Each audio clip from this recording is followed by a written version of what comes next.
LonerBox has been, kind of soft closet, but still a very obvious Zionist for a very long time. His sort of shtick is that he doesn't outright say what his beliefs are, and instead he just tries to police the Palestinian or the pro-Palestinian side, and like talk about how bad they are and how they do everything wrong. He has done nothing since October 7th. If you look at his Twitter, he's done pretty much nothing but posts like, haha, look at this crazy pro-Palestinian person, or just straight up retweet IDF propaganda. He's been like advertising aristocracy, who's just a proud and open genocidal Zionist. It's who he is. It's who he's always been. He also made a video, which I'll bring up just to show you, about how Ukraine should retake Crimea, even though Russia has nuclear weapons. But he also argues in that same video that Palestinians should not be allowed to get their territory back, and they should just give up and surrender to Israel because Israel has nuclear weapons. You can't get more Zionist than that. You can't get more just openly, blatantly Zionist than that. He tries to hide it, and his viewers are too stupid to notice it because he tries to hide behind this veil of, I'm the centrist nuance guy. But it's very obvious to anyone with half a clue about what Zionism is, how Israeli propaganda functions, etc., that he is a Zionist, that everything that he says adds up to achieving goals that are not very far removed from basically anyone who is slightly further to the left than Benjamin Netanyahu. And he recently had a debate with Vaush. Oh, and just before we get further, I want to reiterate that this is what he said about aristocracy. Aristocracy, by the way, he has since been retweeting her, going on a stream to talk to her and stuff, even after October 7, when she has been full-heartedly supporting the Israeli genocide in Gaza. So he still believes what he said about her before. He said that she was a great advocate for Palestine. Do you think that she deserves your defense? Oh yeah, she's a great voice on Israel-Palestine. Yeah. She's a great voice on Israel-Palestine. Is that sarcastic? Nope. Yeah, she's a great voice on Israel-Palestine. Yeah. Yeah. Oh my God! Just to reiterate what she said, this is what she said. We'd all love to get to an area where, ethnicity, religion, and all that stuff matters very little. But to me, it's kind of crazy to expect people to be like, well, you guys have to accept everyone, and then watch that majority population turn it into an Arab pan state where Jews become second-class citizens. Saying, okay, like, you guys should just have to deal with that, right? You could just have to take the hit so you have the moral headway. It makes sense in a world where there are tons of ethnic and national and religious states, right? To at least have one for your own where you're safe, at least for just one country. And I think that that's totally valid. This is someone who LonerBox wholeheartedly endorses and promotes. Well, there's the famous "they can't come there" moment. Let's see if I can find it in the transcript. I don't think Palestinians can ever get the right of return. Because as the Vox mentioned, there's over 7 million. Those 700,000 have now become 7 million in terms of their descendants. I don't think there's no room. They can't come there, and Israel still remain a majority state. So the only solution to me is, if you think that Israel is the cause of the refugee problem, are financial reparations. And Israel does not actually have as much money as a lot of people think. So that is the person who LonerBox thinks is a great voice on Israel-Palestine. And there was another part where she justified settlements in the West Bank by saying that people have to go there because they want green space for their children. If you want a house and you want your kids to be able to have green space and be able to run, is in the settlements. So, that's who LonerBox thinks is a great advocate for Palestine, and he hasn't changed any of what he thinks about her. Just like a week ago, he was retweeting her stream announcements. He still responds to her on Twitter. His entire Twitter is basically just an IDF propaganda feed, so it's not really surprising. But what happened a few days ago is Vaush had a debate with like a right-wing Zionist, and Vaush is someone who tends to adapt his opinions to the person who he's arguing with. So in this case, I guess he was like very pro-Palestine. And then, he has like this symbiotic relationship with LonerBox, where when he's talking to LonerBox, he suddenly becomes like more moderate. That's just how it really works. These people tend to base their opinions based on the person who they're talking to, based on what's convenient for their interpersonal relationships, But what happened is LonerBox saw Vaush arguing against this right-wing Zionist, and he was like, oof.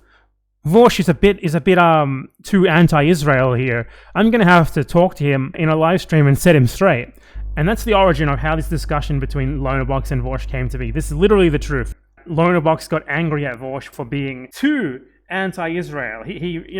Too anti-Israel. It's too against the genocidal ethno-state of Israel. And then he had like this debate with Vaush, which isn't really a debate. It's more like Vaush regulating his tone and what he's saying to because these people have a symbiotic relationship where they share each other's views. They can't have a conflict with one another. That's what we're getting to now. And in this, LonerBox basically does what he always does. He does nothing but scold pro-Palestinian people being too pro-Palestinian and scold Palestinians themselves for resisting genocide in what he thinks is the wrong way and what he thinks is asking for too much of their stolen land and territory back. And of course, Vaush is playing fucking video games. Oh, should I watch LonerBox's version of this so we don't have to watch Vaush playing video games?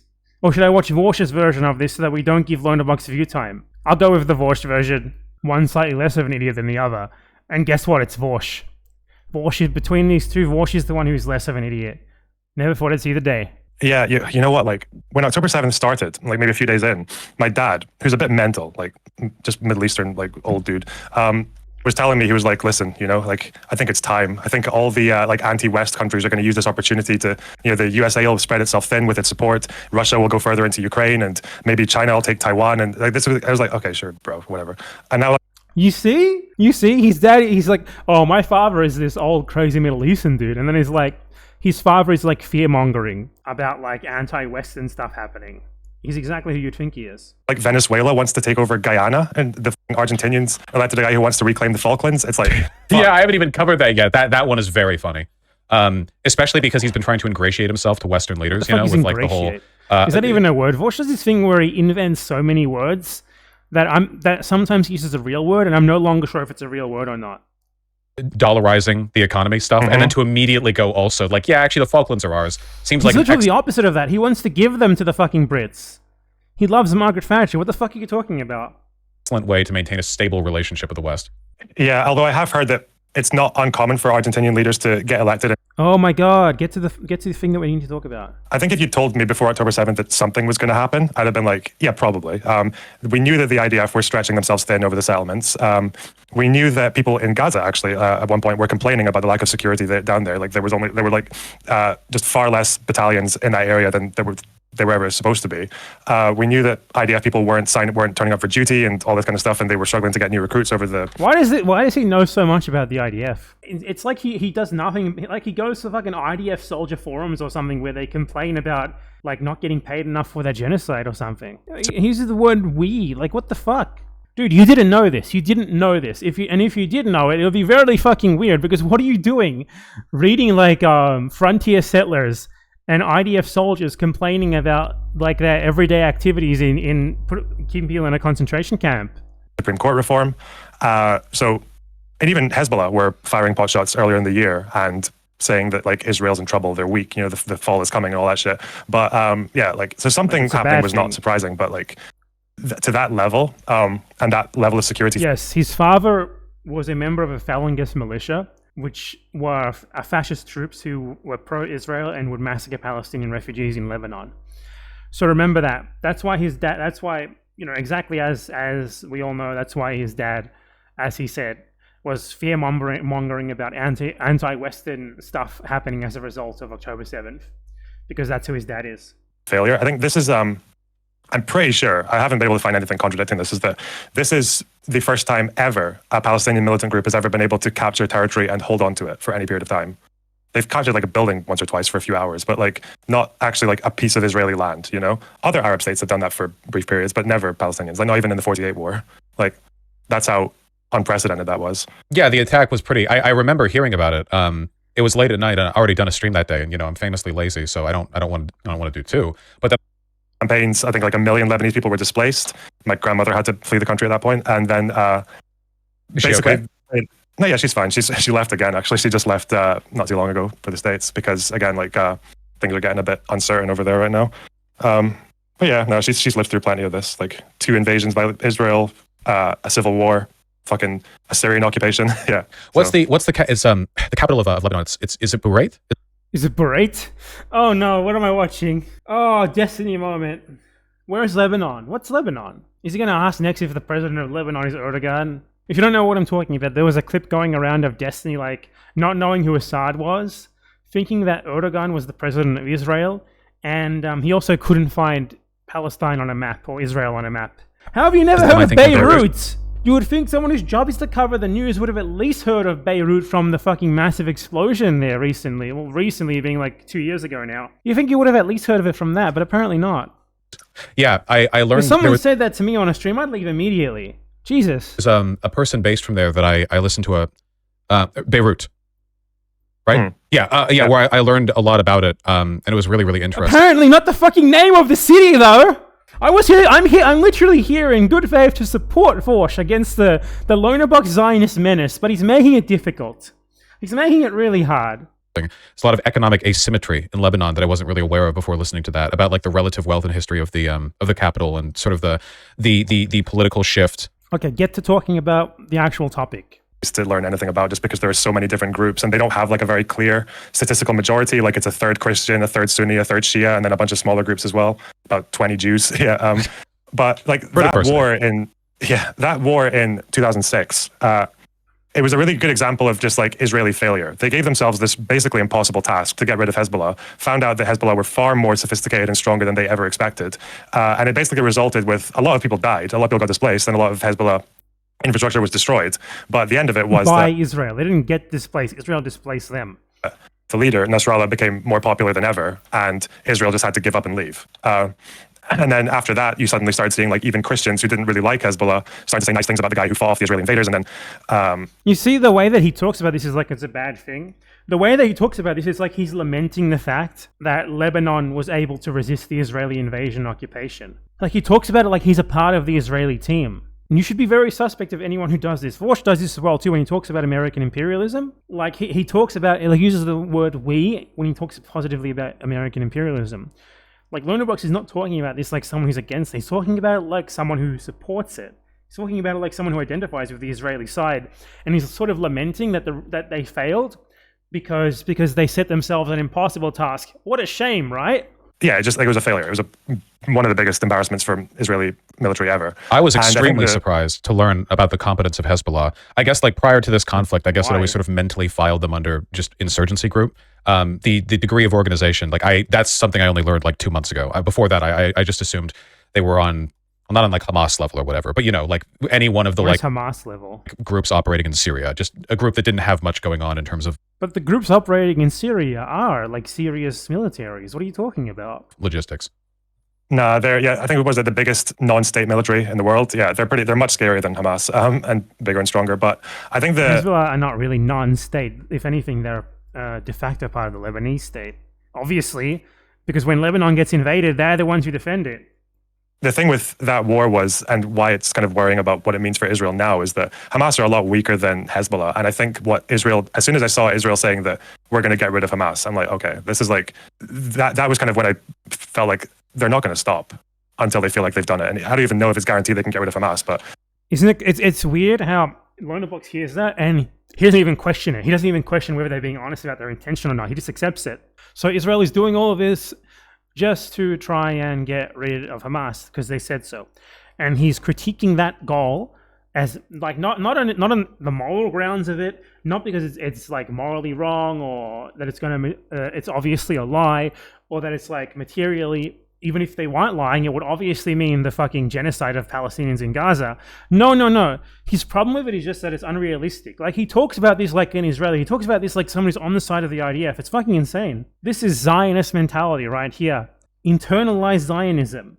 Except not really because he's open with it. Yeah, okay, that's like the worst thing is just that I don't even know how much international pressure could possibly convince Israel to stop, like outside of... I don't know. It seems that's like the really depressing part. It seems easily. Biden could make them stop in a second if he just cut off all aid. Obviously. They don't do it though because they fundamentally support Israel. Like Netanyahu's government is like 100% committed. Like they're not even engaging in the political niceties that you would expect them to engage in as a way of sort of delaying condemnation from the United States or trying to rope people in. What condemnation from the United States? There's no condemnation from the United States. There never is. There's not even much of a pretense besides these like really transparent IDF like, hey, look at us holding these boxes labeled in English aid or whatever. It seems like they're not even trying, which makes me worry, because if they feel LonerBox was retweeting that IDF propaganda surrounding the Al-Shifa hospital, by the way. So, yeah. Don't have to try. That's probably because they're, going for a different goal. Yeah, probably. Probably they're lying. Yeah. Even Vaush can see that they're lying. Even Vaush can see that they're fucking lying, and LonerBox talks about them as if what they say is what they really mean, what their real intentions are. You talking to Richard Haney about that yesterday. I think I'm maybe going to suggest a slightly different explanation for why Israel does what they do, which is still condemnable. They don't lie. They don't lie. It's still condemnable, but it's less bad, right? It's logical. It's rational. It's something that everyone should understand and support. I think, because the way I think Israeli propaganda works, the way I understand it, is that it's not quite as simple as just lying about everything. I think they do lie. It literally is. They lie about fucking everything. They lie about, well, at least to an English language audience, they lie about everything. In Hebrew, they're much more honest. In Hebrew, they're much more frank with their intentions, because the Hebrew language stuff is directed at the internal audience. 99% of them hate Palestinians and want them all dead. So they can do that there. But in English, they just lie. There's something called genocidal double rhetoric, which is where you say one thing for a foreign audience, for the diplomatic audience, for the propaganda audience, while between yourselves you say another. That's what Israel does. And LonerBox sees that and he's like, I don't think they lie about everything. No. They lied about Shireen Abu Akleh's death, and it turned out they almost definitely they definitely did it. So that, yeah, they've lied about a lot of things, and they lied about the Nakba for 40 years until they released the archives, and then I think a lot of their propaganda, at least the main approach they take is, do you know what hasbara means? No, I do not. It's just the Hebrew word for explanation, more or less. The Israeli approach to propaganda is this whole method that they have of basically saying, actually, yes, we are doing this thing, but here's why it's okay. That's kind of the way that they approach it, which is why they've been denying basically everything that they've been doing, and then here's why it's okay is also a lie anyway. The explanation is always a lie. So what does it matter? What's the difference between lying and saying we're doing this for this reason that we're lying about, and that also usually doesn't even justify it? For them to say things like, "Oh, we're not going for surgical." Yeah, how has Vaush never heard of hasbara? We're just going for damage. We're just going to fuck shit up until Hamas is gone, right? I think that seems to be something that they've done. Something I want to note that he's obviously leaving out here is that there are two plans that were released by the Israeli government. One of them was released. Both of them were actually leaked without them wanting them to be leaked. One comes from very early, where the Israeli intelligence ministry produced a document calling for which is a detailed plan calling for the complete expulsion and killing of all Palestinians in Gaza. Okay? And then a month and a half later, the Israeli news outlet Israel Hayom, released only in Hebrew, by the way, only in Hebrew. They did not release this, and they have embedded reporters in the Knesset, in the Netanyahu government, and he sat in on a meeting between ministers in the government. And on their Hebrew website, they released this article, which I'm pretty sure is not available. Which I'm 100% sure is not on their English language website, because the way they frame this article is that this is actually a decent idea, and that it's not a condemnable thing. It's rather a decent idea that should be seriously considered. And in English, they don't talk about it. The Prime Minister's plans for the citizen of the Gaza Strip, the direction out. And Netanyahu's request, a plan was drawn up which examines ways to thin the population in Gaza to a minimum. This sort of article only appears in the Hebrew language press. Israel Hayom has a website in English where it does not appear. And people like LonerBox apparently are too fucking dumb to see this and be like, oh, maybe they're lying. Maybe they're lying about everything. Maybe their actual plan isn't to get rid of Hamas. Maybe it's to get rid of the Palestinians in Gaza, something they've always wanted to do. Something they very they don't much like to get rid of Palestinians everywhere. Very consistently, is that when it comes to with the way that their military methods go, is in law, when you're doing military decisions, the idea is that you have to measure civilian deaths and collateral damage versus military advantage, right? So you have to somehow figure out a way that you can measure how many civilian lives are worth this particular military goal, like destroying a tunnel or a weapon stockpile or a communications. Okay, for one, he's going to try to justify what Israel does by saying that like they're gaining enough military advantage of doing so to justify the civilian death. So the fact is that's simply not true. Israel never, ever, ever, ever provides any evidence, any verifiable evidence that their strikes, for one, were actually directed at a military target. They never provide any real evidence that a military target was hit, that it was destroyed, that it was even damaged, that it was even there. Not at all. The way that international law, the laws of war work, is that when you strike a military target, say you strike a target with 5 Hamas guys, and there's 50 civilians there, and you kill them all. For one, it already doesn't matter. It already doesn't matter. You kill 50 civilians to get to 5 people. That's already massively disproportionate. You didn't gain nearly enough of a military advantage from that, which is an incredibly high standard in international law, by the way, because international law goes off actual cases, actual precedents, actual case law. It doesn't just go off reading the letter of the law. A lot of people miss this. They don't look at any cases. They just make shit up as they go along. They make up their own interpretations. Not how it fucking works. So it's already a war crime. There's no justification for that. It's already a war crime. For 2, Israel never actually provides any evidence of this. For 3, every single individual Israeli strike, every single individual Israeli action that kills a civilian, the burden of proof is actually on them to show that there was, or at least it would be if it already wasn't a war crime, which it is, would be on them to show that they were actually targeting a military target there. They never do. Israel has conducted thousands upon thousands of airstrikes on Gaza since October 7th, and for literally none of them have they shown any proof that they were targeting any military targets. Not once. They have individually committed like thousands of different war crimes just in their bombardment campaign, not even talking about the troops on the ground.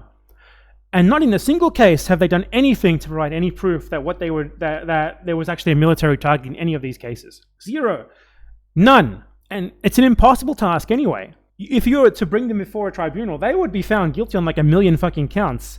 Not even getting into genocide, just on war crimes, on crimes against humanity. That'd be totally fucked. There's no way that they could prove any of this. The very notion of it is ridiculous. Even if we take Israel's claims at face value, they claim 5,000 Hamas deaths. That's obviously a made-up, inflated propaganda figure. But if we go with that, they've destroyed 100,000 buildings in Gaza so far. At the very least, 100,000 buildings, 250,000 residential units. To get to 5,000 militants? If you believe that, you're a fucking idiot. Obviously. What are these militants doing? Are they fucking teleporting between, like 20 different locations between them before they get taken out? It's obvious bullshit. And that's not even getting into the fact that obviously 5,000 is made up. 500 would be fucking lucky. Considering they've killed 70% women, children, and the elderly, the vast majority of whom are obviously not combatants. Or a commander or something like that. And I was reading about just historically different countries and how they do that. It seems to be that more recently, Western powers adopted this thing called a non-combatant casualty cutoff value, like an NCV, which was that for whatever attack they were doing, like a particular strike, they had a maximum number of collateral deaths. So, but depending on the goal, it would change, right? So I think for like bin Laden, an example would be like 30 civilians is worth killing bin Laden in a strike, right? Or a commander, like 15. And then for some... How is he talking about this like it's not completely disgusting? Like he's talking about this like it's actually a justification. It was like none, as in we're not going to do this if it means a civilian will die. And this was kind of like an approach that was used by coalition forces in the war against ISIS. And then there were also, it was kind of disclosed that America had like a slightly higher acceptance for civilian deaths than Europe. But the numbers that I read about coming from that war was like 14, 15, 5, 20, 30. Whereas when you see what Israel does with, for example, the Jabalia camp, is that you've got like hundreds of people in this area. And one guy. Hit by a JDAM. Yeah, like one guy. It's crazy how they take the word of Israel that there was actually a guy there, by the way. It's crazy how they just take the word of Israel that there was even a guy there. Because what Israel has done is a continuous pattern of mass civilian death carried out hundreds upon hundreds of times in just 2 months. You do not do that unless you're intentionally trying to kill civilians, which they obviously are, because as I just went over, they have 2 government plans along with 20 different statements from high-level government officials where they outright state that what they are doing is trying to annihilate Gaza, to annihilate the capacity for life in Gaza, to get rid of all the Palestinians there. Unfucking believable that they just believe this. Tunnel, maybe underneath, maybe a few tunnels. But yeah, it's like their level of acceptance for civilian death is so much higher. Like they're just, and they don't even seem all that shy about it. And I also have to say that the way that he's framing this is if like the Western powers are like rational in like bombing countries on the other side of the world and killing 30 civilians to get to one guy, as if that's more rational and more humane, is fucking insane as well.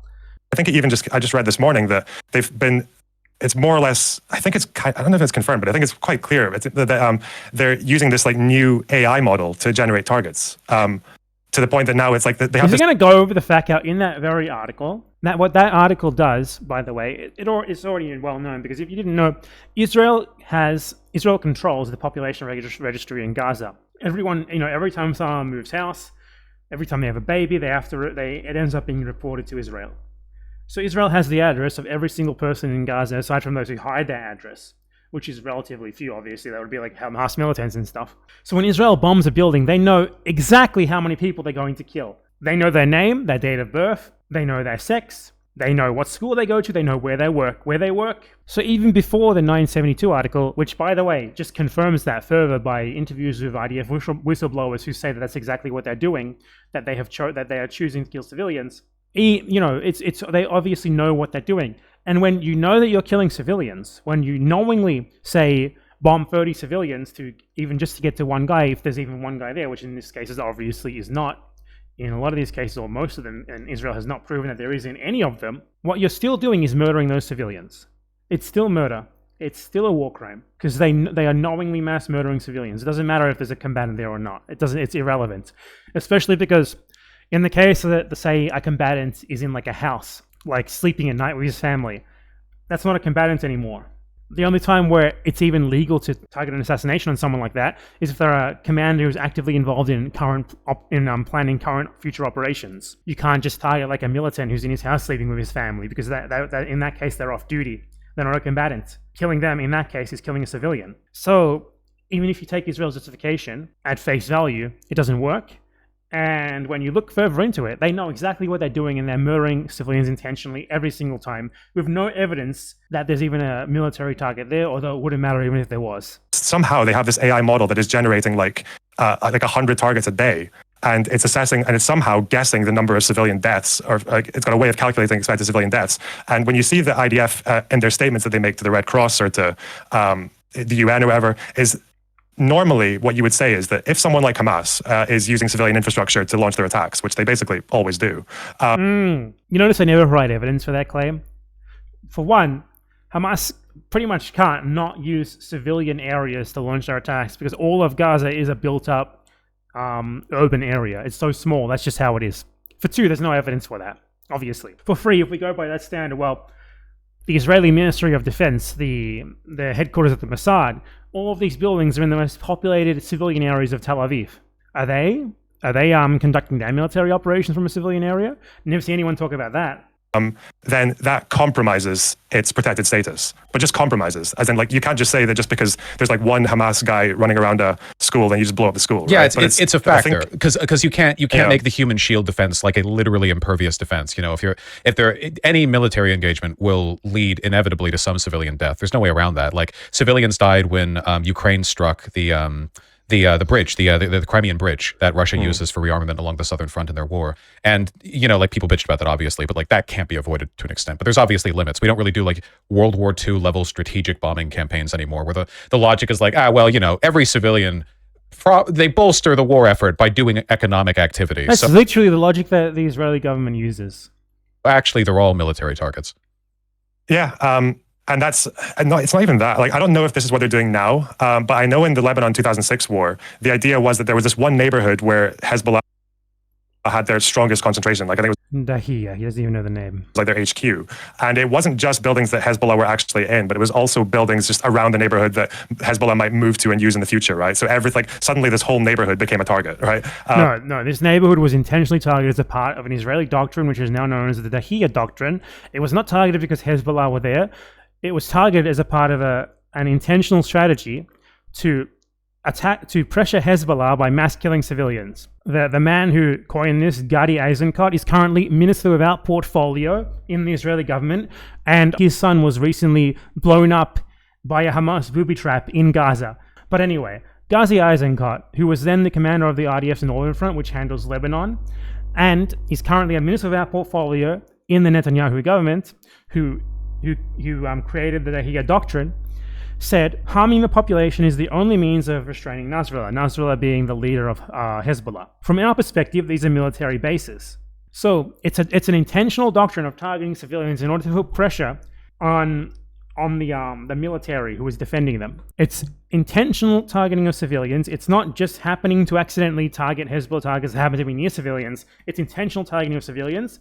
And it's a military doctrine that Israel has used according to numerous UN reports, and they are obviously using right now in Gaza, though even to more of an intensity than they ever used before.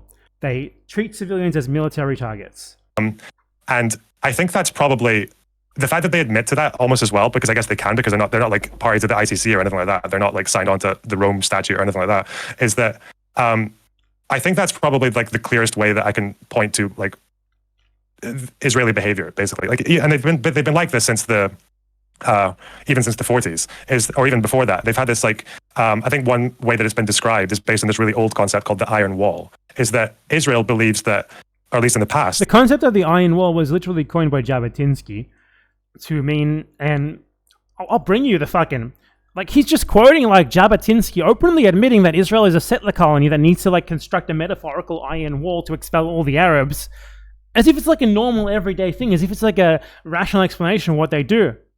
So there is a great section here called "All Natives Resist Colonists." This is the concept, the guy who coined this concept that he's referring to here. Every native population in the world resists colonists as long as it has the slightest hope of being able to rid itself of the danger of being colonized. This is what the Arabs in Palestine are doing, and what they will persist in doing as long as there remains a solitary spark of hope. They will be able to prevent the transformation of Palestine into the land of Israel. LonerBox cites this shit like it's the most normal thing in the world, like it's a rational explanation for Israel's actions. They believe that when the only way that the Arab states would ever recognize them and allow them to exist as a Jewish state was that they would just be as unreasonably like as aggressive as possible as a way of kind of like muscling the rest of the Arab states to eventually accept that they exist, right? To make peace with them. So with not the Arab states, with the Palestinians, and literally it talks about it in the terms of colonization. Okay, it's right here. The Iron Wall. This is what the Iron Wall means. We cannot offer any adequate compensation to the Palestinian Arabs in return for Palestine, and therefore there is no likelihood of any voluntary agreement being reached, so that all those who regard such agreement as a condition for Zionism may as well say no and withdraw from Zionism. Zionist colonialism must either stop or else proceed regardless of the native population, which means that it can proceed and develop only under the protection of a power that is independent of the native population, behind an iron wall which the native population cannot breach. That is our Arab policy. Okay, this is what LonerBox is talking about here. As if it's like the most normal thing in the world, as if it's like a logical thing. Egypt, they took over the Sinai Peninsula, and then in the 70s, when Egypt tried to reclaim it, Israel went even further and were marching like almost towards Cairo. And then at that point, Egypt was like, whoa, fuck, we need to definitely like come up with an arrangement. And then, you know, they made peace and Israel gave the Sinai back to Egypt. Then he is really basically like endorsing what Israel has done in the past now. He's like saying, God, look at what the IDF did here. Look at what Israel did here. They forced those fucking Egyptians out. They showed them who's boss. Hell yeah. Peace with Jordan. And then, but the idea was that the way some people viewed this Iron Wall policy was that this might have made sense for Israel getting what they wanted when they were literally surrounded all over by countries that wanted to destroy them. But now they don't have an enemy in Egypt anymore. They don't have an enemy in Jordan. They do have an enemy in Syria, but Assad's kind of busy right now. Yeah, they've made peace with like Morocco, and they were close to making peace with Saudi. They made peace with the UAE. So it seems like now they should really be, at least before October 7th, it's maybe easier to say this, that they're supposed to be, ideally, like the idea that beyond this iron wall, they need to start also treating the rest of the world and the Muslim world, and especially Palestinians, not as like threats that need to be bullied into submission, but like as future neighbors, you know, No, that's what the Iron Wall is. It's to bully Palestinians into submission. That's what it is. That's what the original concept is. That's what it's about. No one thinks this. Israelis want to get rid of Palestinians. They want them gone. And they want to wipe them off the face of the earth. A diplomatic approach. But it seems like with what they're doing in Gaza is they're very much still stuck in that iron wall. They're stuck in this. They're stuck in the same mentality they've always had. They're stuck in this idea that they as the colonizers, need to get rid of the native. Who'd have thought that? So he's trying to frame it as like before they had the right idea, but only now there's a problem. Only now does this iron wall concept suddenly no longer apply, suddenly no longer make sense. Which is, and they've been like that for probably at least the last 20, 25 years, right? Yeah. So I've seen a lot of criticism of that. to that effect, essentially, that there were like a lot of diplomats and statesmen who recognized that what Netanyahu has done is essentially set back any possible peace for Israel in the Middle East by another couple of decades. Because I think like you've said, right, the attitude of like, be crazy, fucking be on edge, dare them not to. This is like prison yard strategy shit. North Korea does this, right? With the whole, we're in a position where we feel the only way we can North Korea doesn't do anything like this. North Korea doesn't attack anyone. Ourselves against superior surrounding forces is to just come across as kind of like violent and unstable and always willing to hit harder than you are, and hopefully that deters people. And it's worked for North Korea, to some extent, I guess, in the capacity that they haven't been annexed by the South yet. And it's worked for Israel, I guess, in the sense that they continue to exist, but they had like another option, But that's not an option Netanyahu gives a fuck about, because Netanyahu, what other option exactly? Like keep 60-70% of the land they stole? Is that an option that you're really okay with, Vaush? His candidacy and power you're okay with the existence of Israel, I guess, are totally built on him being like the strong man who can muscle the Arabs into not killing everyone. So a diplomatic solution like would not favor him at all. He wouldn't. Like, am I wrong on that? It seems like he would have no. I fucking hate it when people just frame Netanyahu as if he's the problem, as if like everything was just fine, and then Netanyahu came along and created this mess. Israel has always been like this. It's always been like this, and it's gotten progressively worse and worse over time. It's just what Israel is. It's not Netanyahu. No reason to exist in that world. No, he doesn't, like, as far as like Netanyahu is, no, he's not really up for like a diplomatic solution. Like his whole position has been, we can't negotiate with these people. They're fucking crazy. We just need to be stronger. And then obviously by behaving like that, it doesn't really help in like radicalizing the Arabs even further. And this is why, it's, like that's kind of the idea, is that there are people in Israel, and actually like probably even more than most people would think, at least before October 7th, who don't like, who don't have that approach. Like they want settlements to end, or they want to bring back the peace process. But the problem, the reason why those people even say that in the first place is because Palestinians have forced them to accept these positions. And when they say that, what they mean is basically only if we get to keep like 80% of the land, no Palestinian right of return, no one state, just we get to maintain our ethno state. When people say that, that's still evil. And it's also just not true. Let me show you a great poll.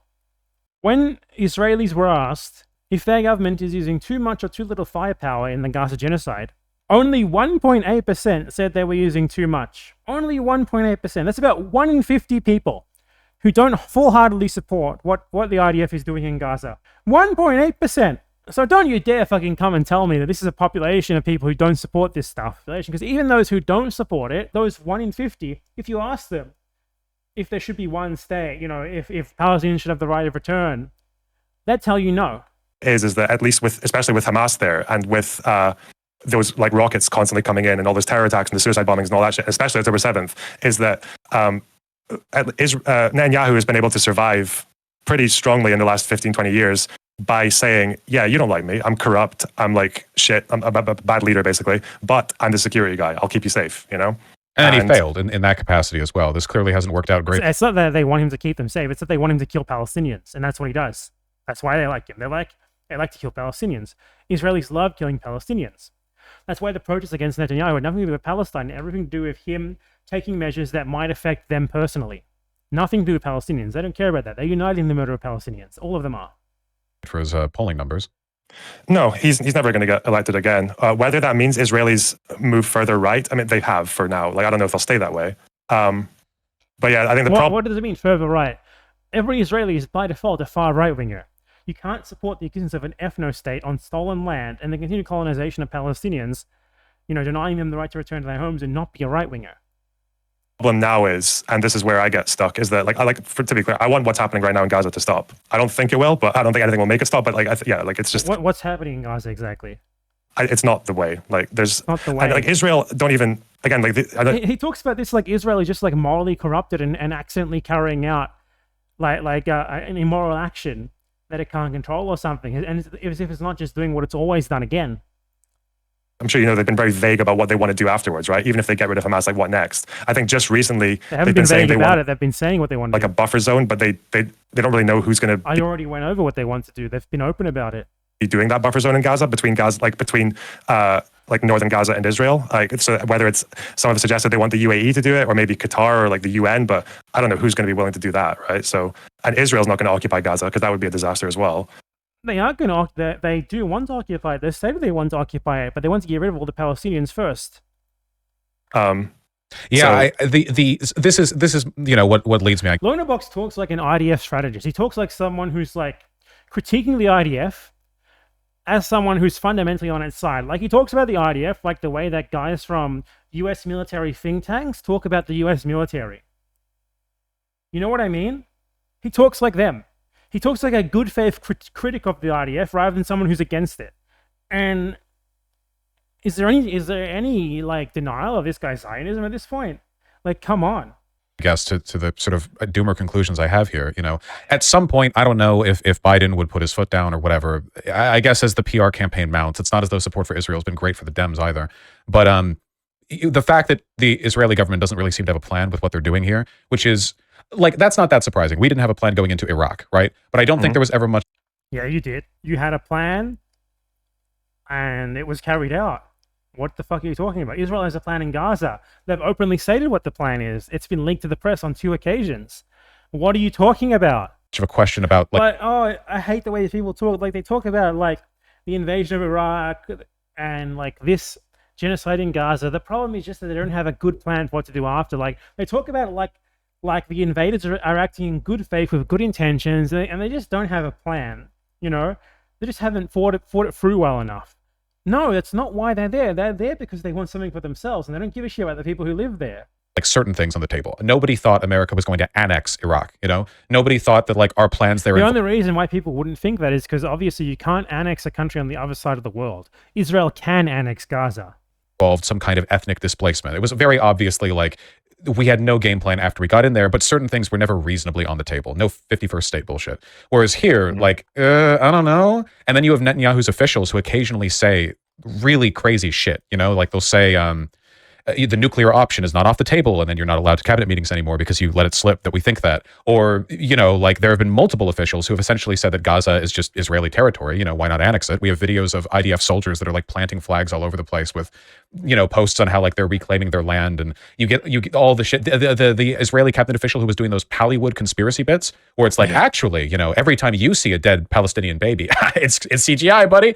And you look at all that and it's like, we've seen this rhetoric before, right? This level of hysteria and like racism and this is genocide. This is generic genocidal rhetoric. You think and fervor and an ambiguity with the end goal, and it's with the alt-right. The alt-right did all of this. It's not with the alt-right. This is with any genocide in history. This is what happens. Just Vaush's only reference point is like the internet war, like 4chan internet wars, and occasionally he makes like very uninformed references to World War II.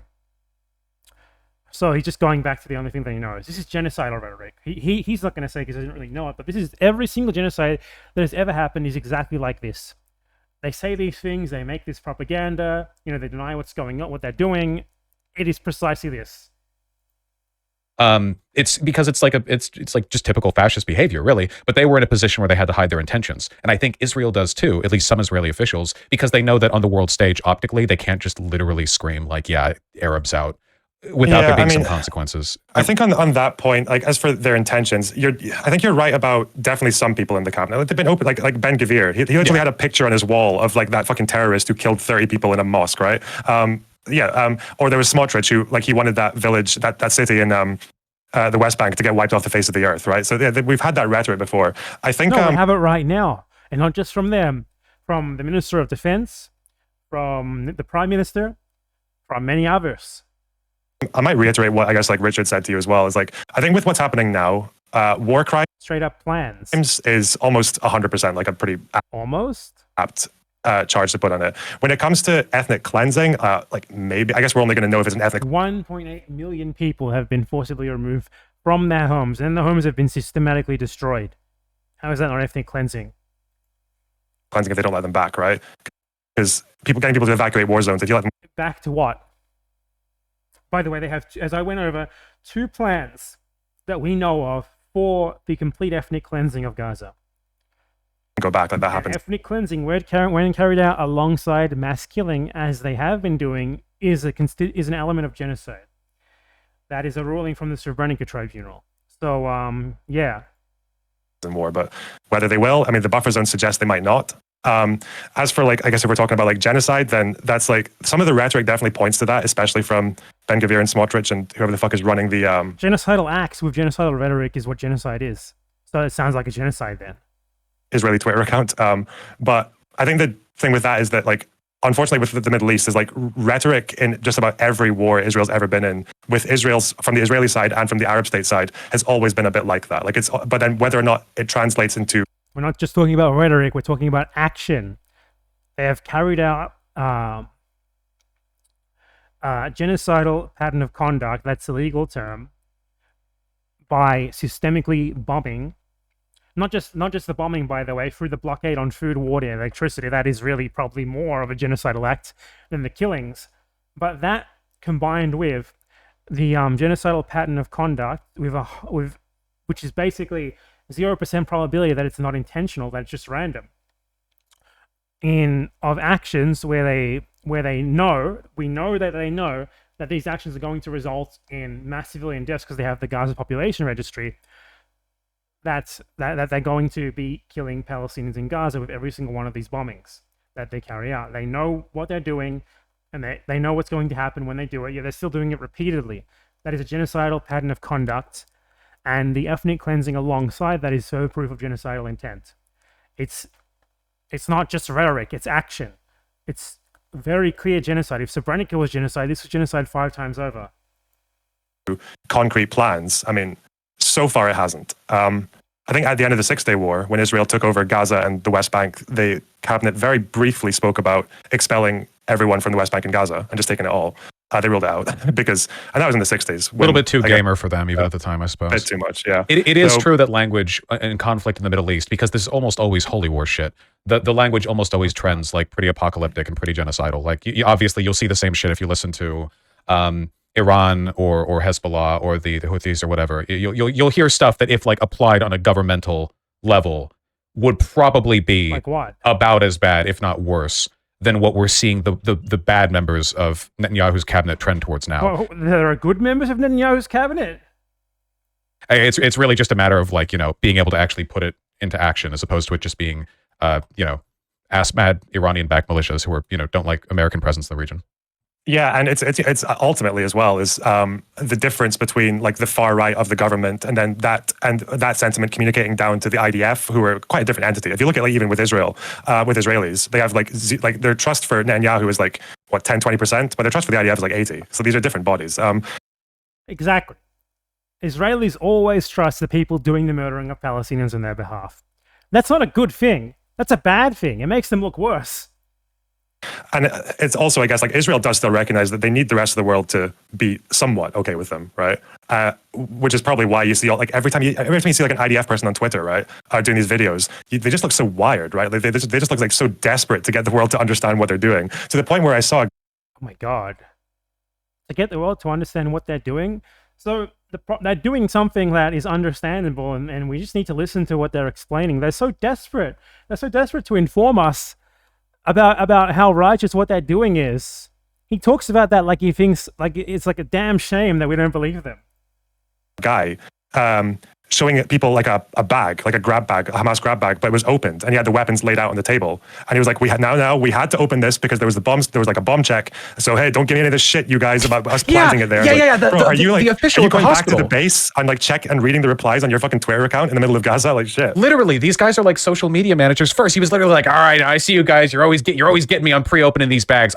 Hey guys, I didn't pre-watch this video. I promise. I swear. Okay. No, like actually, I've never seen a military effort be so interesting that neither of them seem to bring up the fact that every single piece of supposed Israeli evidence is just like, hey, look, Hamas has weapons, which is one type of that propaganda, which is like, yeah, obviously they do. And the other type of propaganda, which they've been engaging in constantly, is like, hey, look, here are all of these very easily transportable objects that we just so happen to find here. Wow, we definitely did not put them here. We definitely did not put these here ourselves. You have to be so fucking stupid to believe that. So PR conscious and so bad at it at the same time. It's fucking crazy. Yeah, I think stuff like that, I feel trends towards sincerity to an extent, because that is a key distinction between the way the IDF officers act and the way, say, like Russian officers have been acting. I do think there are a lot of comparisons that you can draw in terms of sort of willful misinformation. But the one thing that I do consistently get from IDF and Israel advocates and stuff like that, I guess people who I'd otherwise argue with pretty severely, is sincerity. A lot of them, I think, even if they're saying stuff that they know in some cases isn't really true, are like they do believe in something underlying, which I guess. I mean, so do the fucking Nazis. Who cares?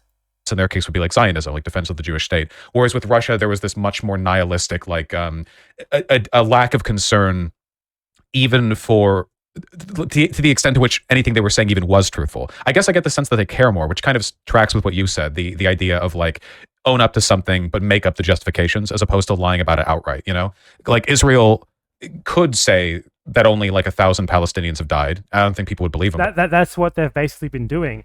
Not just them, but Biden as well has been denying the death count. But they while Israeli propaganda has been focusing on, you can't trust this because the Gaza Health Ministry is Hamas. Say like, no, yeah, it's been like 15,000, but half of them were Hamas, which is a very different style of self-justification, I feel. Yeah, I don't even know. I think the last video I saw of the guy talking about Hamas deaths was like, I think the 1,500 that they gave initially made sense because there was like 3,000 fires went into Israel, and I think like half of them died there. But since then they're just saying like thousands. But that can mean 2,000, can mean 8,000, 5,000. I don't know. But I guess we'll never know because the Gaza Health Ministry doesn't tell you when a soldier died. They'll tell you they'll tell you when a military like a commander dies, like a high profile person. But the Gaza Health Ministry doesn't identify anyone who dies. It's not their job anyway. Like how are they supposed to know anyway? All they know is who has died in morgues and hospitals. That's all they know. Anyone who dies out in the field whose body isn't recovered. They don't know about those deaths. So how exact? And the fact that Hamas is mostly fighting in the north of Gaza would indicate that most of the Hamas dead probably are not even in the count, because their bodies are almost certainly not getting to hospitals or morgues to be counted. Yeah, it genuinely, it's so fucked. Like to tell, Ukraine has always been pretty straightforward. Like the defense ministry gives updates on like Russian equipment lost, and they're definitely underselling their own deaths. But I think most people agree they're in the ballpark at least. I know, like what? You just trust what Ukraine says about Russian deaths or what Russia says about Ukrainian deaths or what they say about their own deaths? No, you can't trust any of that. Whereas the Gaza Health Ministry, you can certainly trust them because they are actually civilian. They're an actual civilian reporting group that gives you specific names, ID card numbers, etc. of every single person who died, which can be cross-checked against the population registry. And as of yet, no one has found a single person who's on their list who turned out to be alive or anything like that. And they've been cross-checked in previous wars by the UN and have been almost entirely accurate. Like the information they've given has been entirely consistent with UN information. So there's no reason to just suddenly disbelieve them, whereas the figures given by Ukraine or Russia or any of these people actually involved in the conflict are basically just estimates. They're big numbers thrown out with little to nothing to back them. Like they're being optimistic. And that's IDF numbers as well. Numbers thrown out with little to nothing to back them. The IDF is almost certainly massively understating their own casualties or massively overstating the Hamas casualties. Whereas, like, I have no fucking clue what's going on in the Gaza Strip. No, it's not just that the Gaza Health Ministry slightly undercounts, is that by nature they are undercounting, not intentionally so, but because the way that they count deaths is extremely thorough. It's a very high standard. To only count a death if you've actually seen the dead body, that's an incredibly high standard. No one goes by that standard to estimate casualties of any war, because there's tons of bodies who are never found, tons of people go missing, So it's a very high standard. It's certainly an underestimate. I would say at least the actual death count is probably double. Been a surprising lack of video footage, because they've been trying to keep it quiet. So there haven't been as many videos of like pitched street battles between Hamas insurgents and IDF. No, they have been, but only from the Hamas side. And that tells you something. Why isn't the IDF releasing combat footage? When the IDF releases combat footage, they're shooting at walls in a school and stuff like that. I've watched like 4 or 5 different videos of IDF body cam footage, and in not one single one of these videos do you see a single enemy combatant or even a single person who's not an IDF soldier. Whereas in the Hamas videos, you see them shooting soldiers, you see them blowing up tanks. There's no comparison. Forces as I would have expected to see. And I don't know how much of that is because it's not happening that much, or if it's because it's not that dramatic, because they'll just airstrike an area into dust and then like cover it. It's really difficult to say. I'm inclined to distrust any numbers Israel provides. But in terms of Hamas deaths, I don't know. most of them probably fled south, right? Like, that would be the sensible thing to do. You leave some guys up north to make occupation a living hell, but then you set up like the real bulwark in the south where the IDF said to go to because you have more time to prepare. Yeah, I'd imagine a lot of them did. I think there were quite a few videos of like people coming out of the tunnels and surrendering, or Hamas were trying to, for the first Oh my god, he's literally people coming out of the tunnels and surrendering. The videos that he's talking about, the footage that he's talking about, is literally civilians who were sheltering in a UN school, a UN shelter, who the IDF rounded up, stripped naked, and detained, illegally, by the way. And all of them were civilians or journalists. That's what he's talking about here. That's absolutely fucking unbelievable, because Hamas, Islamic Jihad militants certainly did not come out of tunnels to surrender. Most of them will die fighting. Hold on, let me show you the footage, or at least the photo. Footage shows IDF parading scores of Palestinian men around in underwear. This one right here, you see the one in the blue vest in the middle. He's been confirmed to be a journalist for, I believe, Al Arabi. So they literally are mass arresting. They're doing what the Serbs did in Bosnia. They would round up any men who they consider, men and boys who they consider to be of combat age, and imprison them or massacre them. And there's this photo which looks like, though there has been no confirmation, to be preparation for a mass execution. And LonerBox is framing this as like evidence of Hamas coming out of the tunnels and surrendering. What a disgusting pig, dear God. Few days of the ground invasion, Hamas were trying to put their propaganda videos out of like, oh, we came out of a tunnel and shot the tank, and the tank's fucked. Like, yeah, but I saw that one video. That was good. That was pretty funny. I mean, I think the estimate is they have like 30,000 fighters. But I guess if you're Israel, 30,000 seems like so much. Would that be all like direct combatants? That's Israel's estimate. The 30,000 estimate comes directly from the IDF. So could that include, I guess, the Hamas logistics network? You know, just people who do like running or comms or whatever, or would that just literally be like 30,000 guns? I think it's like membership, yeah. So like 20 to 25. That's just look at it now again. It's like 20. Well, so Reuters is saying 40. I'm pretty sure it's not membership. I'm pretty sure 30,000 is the IDF's like official propaganda number that they came up with to be like, look, there's 30,000 of them. So as long as we kill less than 30,000 people, they're all Hamas. In reality, that figure is almost certainly not all combatants. One thing that Israel has done in the past that is worth mentioning here is they killed police officers and they claimed they were combatants. They did that during Operation Cast Lead. They killed something like 400, 500 police officers who are civilians, who are not combatants. And then they claimed they were all Hamas members when they're not Hamas members per se, but they work for the government in Gaza, obviously because they're cops. So Israel, you cannot rely on a single fucking thing that Israel says about what constitutes a combatant. They don't even operate by any reasonable standard of what a combatant is. 20 to 25,000. I don't know. Well, that's membership, so maybe the party is different from the fighters. Yeah, you know. It wouldn't surprise me though. Like it's not difficult to find recruits in Gaza. True, and they probably don't need as much logistically as, you know, a real military would. Why isn't it difficult to find recruits there, LonerBox? I'd like to see you expand on that. Make sure everyone has food and ammo, and even then, not that probably. Yeah. I wonder, I'm trying to think of a few things that I maybe had like some disagreements with or contentions. I guess they're more fucking entertaining for the audience. You're not Zionist enough. Well, Vaush, be more Zionist. Vaush is extremely dumb, but even he can see how bad Zionism is. And LonerBox can't. And LonerBox is mostly here because he's angry that Vaush isn't Zionist enough. Yeah, I saw some of your bit. I think I had to do a bunch of reading afterwards because I felt like I undersold it a lot when I was arguing with that dipshit. Because you always have to simplify a bit, right? But I think I just simplified. Libertarian. Yeah, that fucking guy. I think I just simplified wrong. So you know, it's being able to simplify and be concise while also being correct is pretty important. So I looked up some stuff on like Oslo and the peace accords, and it's only like a fraction of what you've gone over on your stream. So I know there's a lot more complexity to it. I guess I defend the overall premise of what I said, which isn't a defense of any specific inaccuracies, but like the overall feeling that I had and what I was trying to convey and what I still think is that there have been plenty of times in the past where there has been a good faith effort on the part of Palestinian advocates to bring about peace, and that Israel... There shouldn't have been. There shouldn't have been. Because every single effort to bring about peace in the Palestinian side has been carried out by what are essentially Israeli puppets. Has done a lot to undermine that peace process and sort of like destroy. And then, even with the PLO trying to negotiate with them, they still never came to anything resembling an agreement because Israel always asked for what is essentially like like an occupation, an international occupation of Palestine, of like a split tiny Palestinian state on 20% of that land in Gaza and the West Bank with no right of return. That's the agreement that they claim the Palestinians are, like the peace-hating Palestinians are refusing. Hope in the possibility that diplomatic resolution could, actually get them anywhere? I think as far as there were good faith efforts for peace from the Palestinian leadership, I'd probably say once, maybe, yeah. What is good faith for you? How much do they need to be willing to give up for it to be good faith? Why is it that for LonerBox, Ukraine should be able to push Russia to the end, even with the possibility of them being nuked? Yet for Palestinians, they need to give up basically everything they have, or it's not good faith. Probably have been between sort of from Oslo leading up to Camp David and Taba. I think here's how I tend to put it is that I think there are three main things that that are kind of universally just morally what has to happen. It's one, Palestinians have a right to self-determination.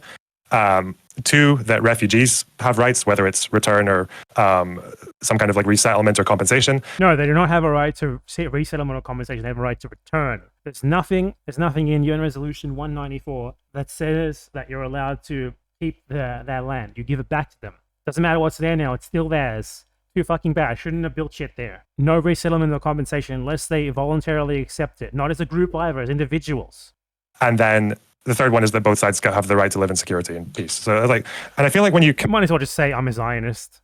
Commit to those three things. The history can tell you how you got to whichever position, but I think as long as both sides. How could you even talk about that? Because only one side is not allowed to live in security and peace, and it's the Palestinians. Have those three main values is you don't really need to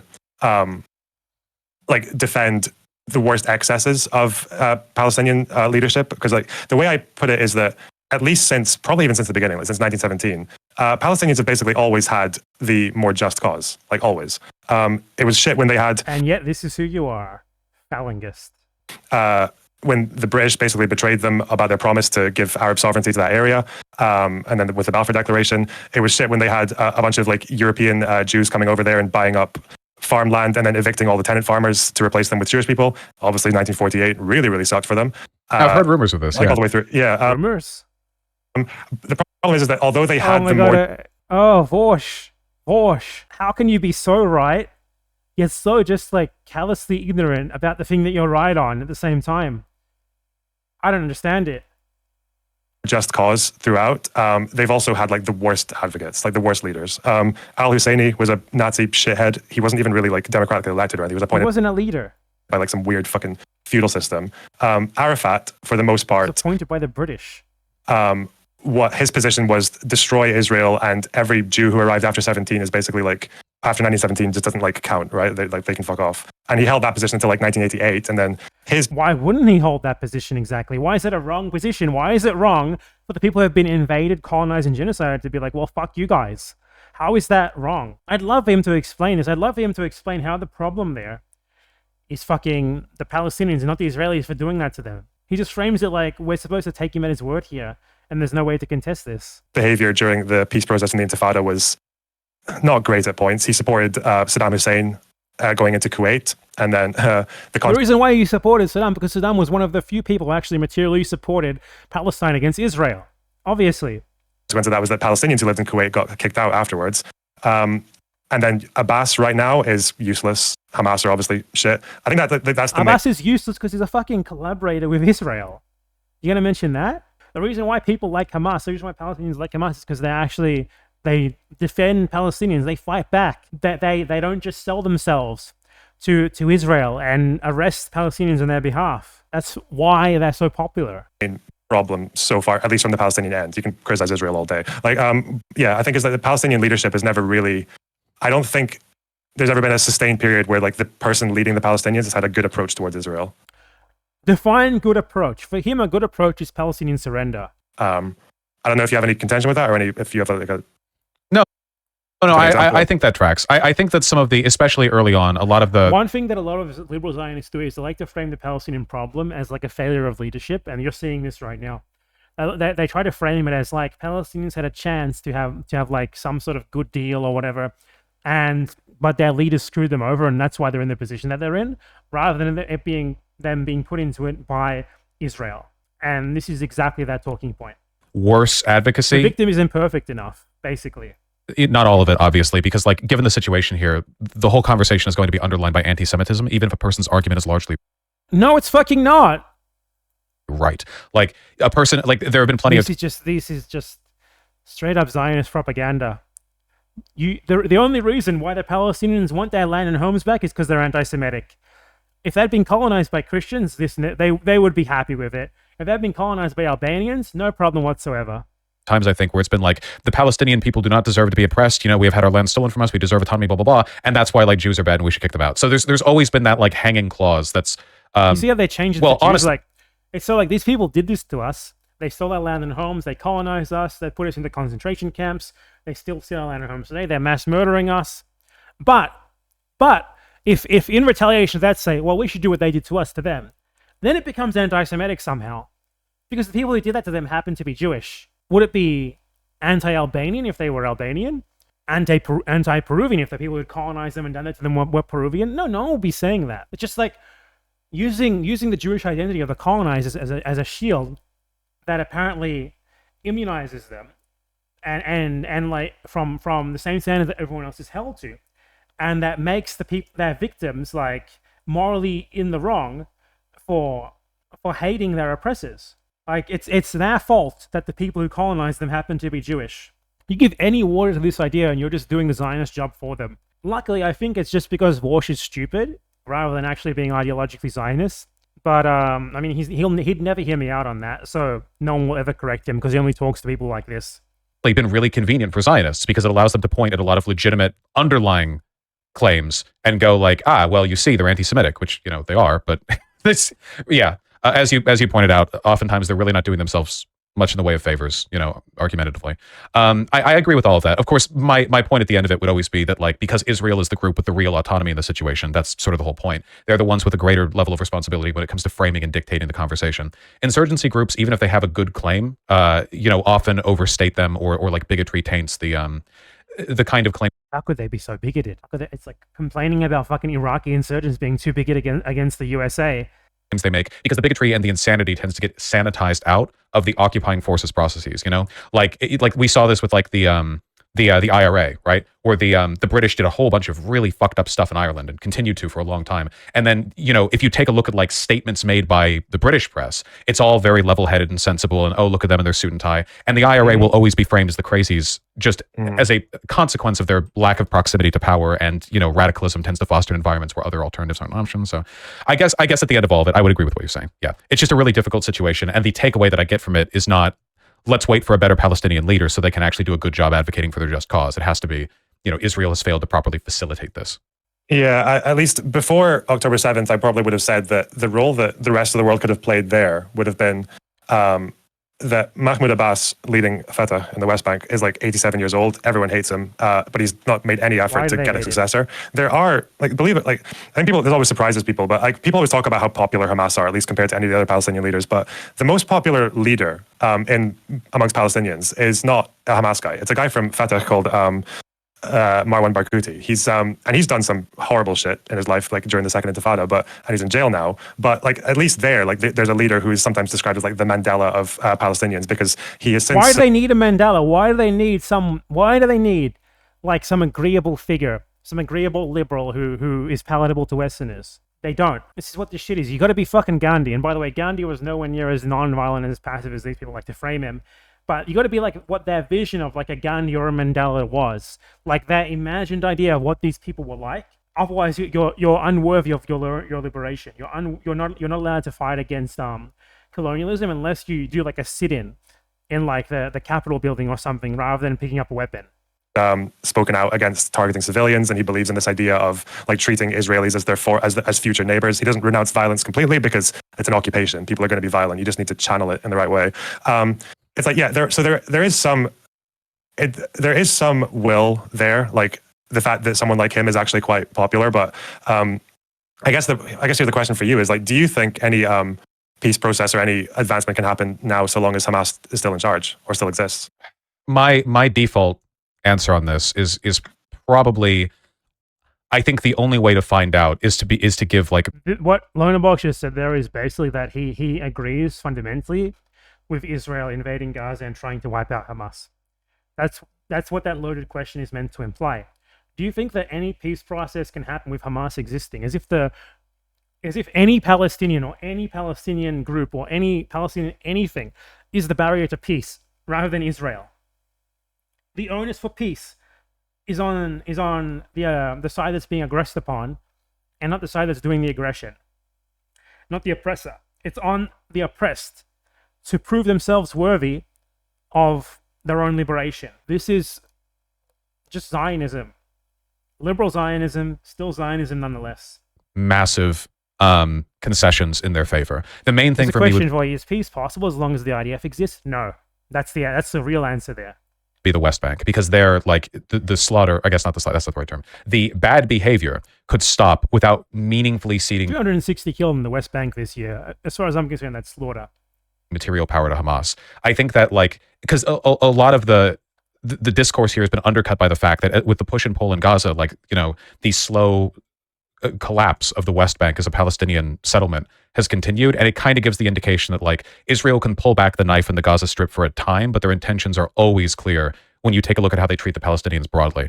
And if that didn't work, right, like if even after that, you know, Hamas, I mean, if their intent, not to like attack Vaush here, because what he's saying is mostly correct, but if their overall intentions for the Palestinians are clear, then obviously it should be clear that they are the ones who are the barrier to peace. Obviously. Especially because what peace means to Israel is Palestinian surrender. We always need to interrogate what peace means. That it's not, you know, they'd be happy with peace. Sure, they'd be happy to end any sort of fighting, anything like that, but it has to be on their terms. It has to be in order to, you know, come with what they want. And what they want, at most, is 80% of all of historic Palestine for themselves. No right of return for Palestinians. And if you think that Palestinians should accept that, you are just a Zionist. It's that simple. us continued to successfully galvanize people away from peace. I guess the question would be, how could you make the better argument? What could you do to convince people? How much food or water or provisions or land? And yeah, they're just rambling about random stuff. There's no direction here. There's no core theme. There's no argument. And I think the main reason for that is that Vaush would be going hard against someone with these exact same positions if it was someone who he didn't like. But he likes LonerBox, so he's happy to just agree with him to sort of enable him to continue leeching off each other's audiences. And obviously, LonerBox is the main sycophant here because Vaush has a much bigger audience than him. Power could you give the Palestinian people before the majority of these young Palestinians, and they are young, would think of Israel as a complicated neighbor and not as their oppressor? And maybe something could work out from there. No Israel. Israel cannot exist at all. Simple. That's what I have to default to, because as you've pointed out, you know, the militant anti-insurgency approach towards Hamas is one that essentially just means doing periodic purges of Gaza Strip. You know, that's how insurgencies are. It doesn't seem to be a working strategy long term. Would it be okay if it was a working strategy? Would it be okay for them to go into Gaza and mass murder a bunch of people and wipe out Hamas if it did work? Would Israeli strategic goals be something that you support if they were achievable? Israeli strategic goals are to keep Palestinians in the Gaza Bandistan until they can feasibly wipe them out and get rid of them from there. Is that something that you would support if it was achievable? Is the only thing that you're against here the fact that you think it's not possible? These people think about what they're saying before they say it ever? You're okay with enormous numbers of deaths. Yeah, and Hamas doesn't care about that. Like, because more Palestinian deaths for them is like, yeah, free advertising propaganda points. Yeah, they love it. Yeah, I don't know if they love it, but they don't love care. It. Like that's why the leaders. It's martyrdom. It's a big jihad thing, you know. Yeah, it's. Dear God. But I think I guess the problem now is that if Israel concedes anything now, do you know why? You know why people celebrate martyrs in Gaza? Because Israel mass murders so many people that the only way to cope with it is to start celebrating it. The only way to cope with it happening so often is to familiarize yourself with it. To use that against like Hamas and against the Palestinians, rather than to use it as an indication of how vile and gruesome and disgusting and genocidal Israel is just fucking vile. These people just can't stop blaming the fucking victims, can they? It's in their blood. They can't not do it. Fucking Phalangus LonerBox. It's like Hamas wins, basically. And that's been... Oh, wait. Hamas wins? What? Hold on. You know? Yeah, it's... But I think I guess the problem now is that if Israel concedes anything now, it's like Hamas wins, basically. And that's... Oh, so the problem is that if Israel concedes, Hamas wins.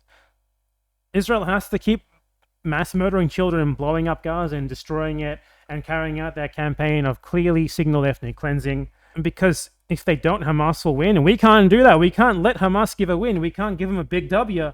Here's the thing here. What Hamas is fighting against in Gaza is the genocide. If Hamas wins, that's good. If you're against Hamas winning in this war on Gaza, you are pro-genocide. LonerBox is pro-genocide. Nothing else to it. He's just pro-genocide. We can't let Hamas win because we can't, if Israel gives anything up, Hamas wins. We can't let that happen.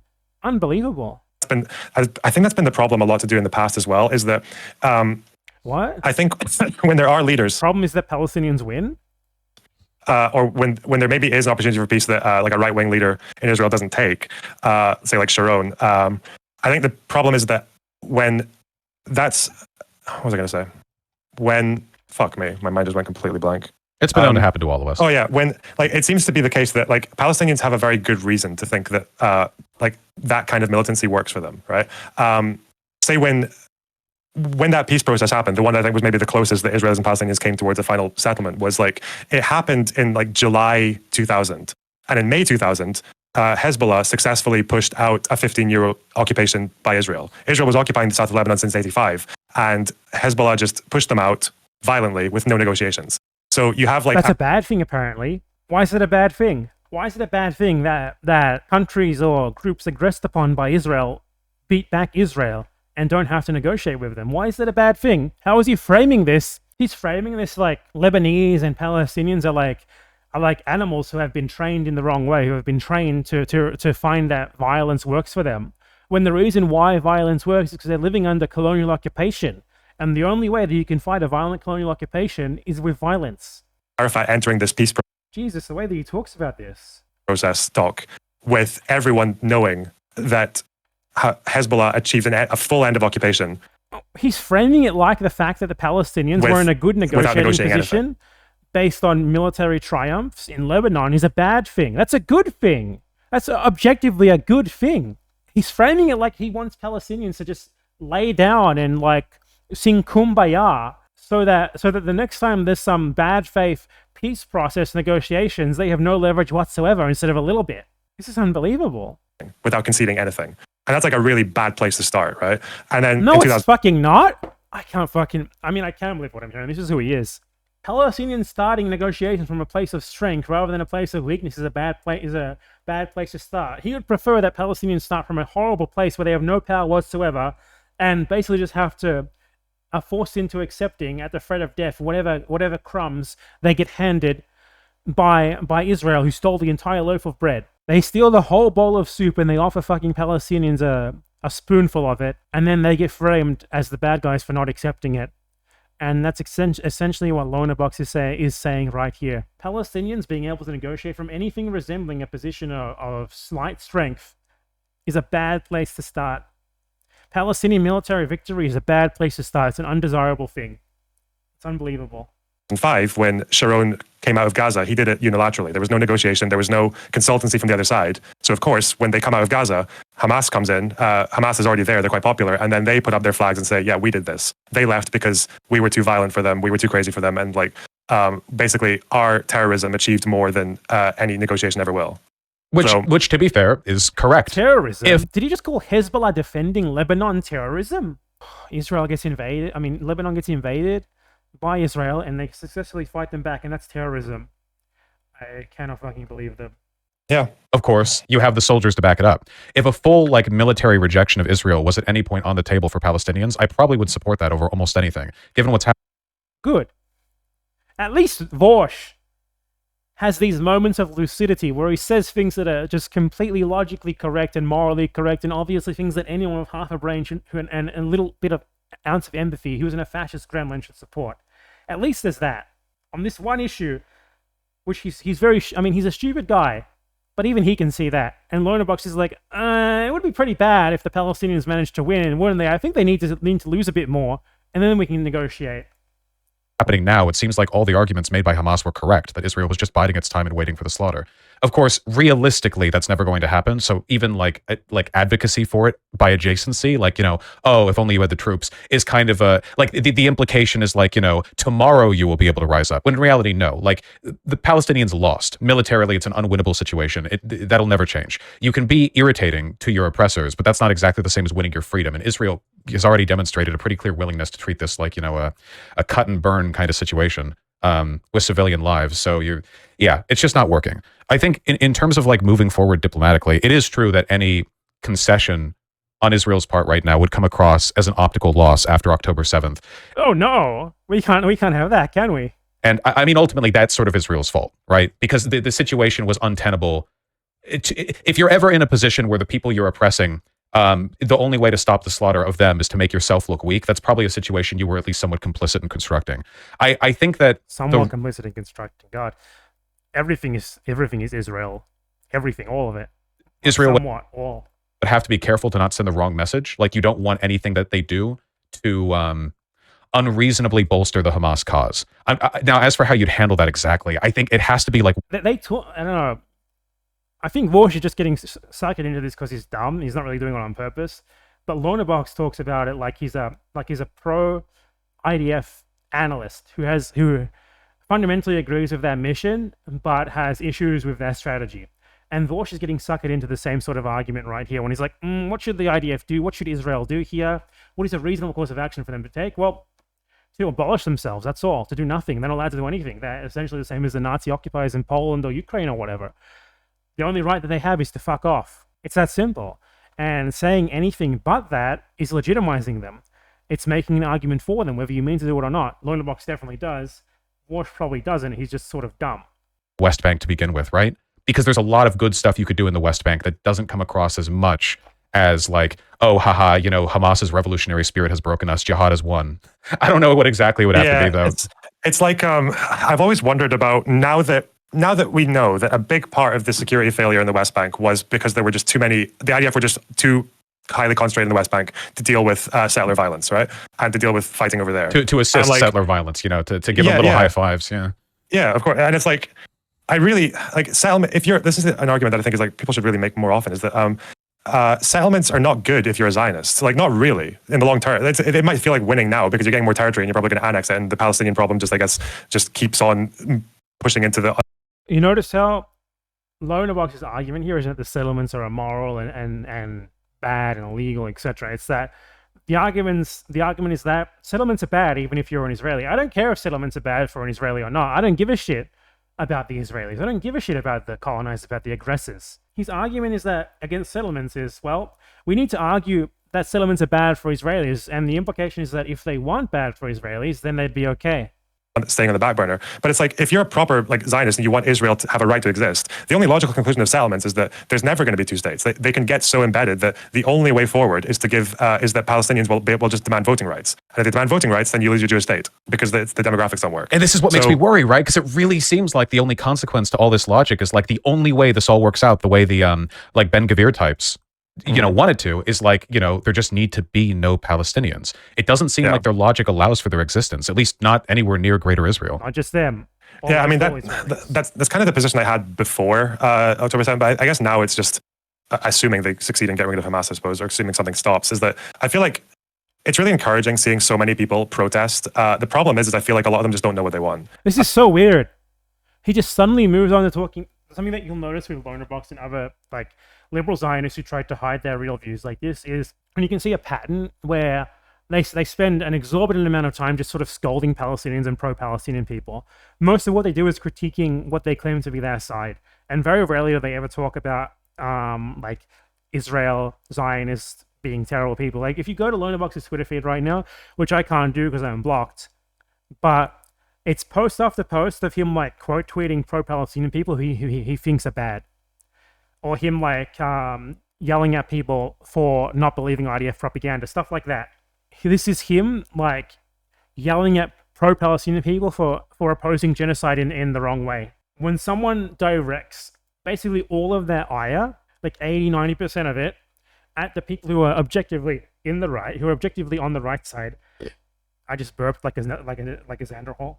We're objectively on the right side. You know precisely what their real views are, and they're just trying to hide them because they know that they're not able to get away with them. Like, it's all good having loads of protesters, but then I guess ceasefire is a noble thing for them to go for. At least generally, as a when you see a first lot of step, these, at least when you see a lot of these protesters, it's always like, oh, what do you want? It's like, oh, river to the sea, abolish Israel. Like, you know, like. Yeah, what's wrong with that? Why would you want to keep like a genocidal settler colonial apartheid state? Why would you not want to abolish that exactly? It's just all this crazy shit that. That's crazy shit. Like, That's crazy shit. Mask off fucking moment. This guy supports the existence of settler colonial genocidal apartheid states. Sure, good luck. It's just not going to happen, you know, like not anytime soon anyway. Well, protesters are always like that to an extent, right? You can even go back to the civil rights movement. If you boil it down, a lot of people are just angry. Goddamn civil rights protesters didn't know precisely what they were, didn't know the precise policy actions they were protesting for. I mean, that is a good response. Like, why should everyone who's against genocide have to give you like some sort of nuanced like a 10-point plan of exactly what they want to happen? They don't need to. They shouldn't have. They don't have to. It's obviously a red herring to demand that they do that. About X or advocating for Y.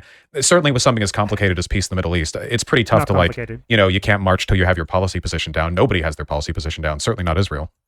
Well, civil rights protesters, like, I think a lot of them did have very clear demands, right? When they boycotted the Birmingham buses, they were like, desegregate the buses. I was like, okay, that's in line with the leaders were like that. Most people who participated in these sorts of actions were just sort of going along with them.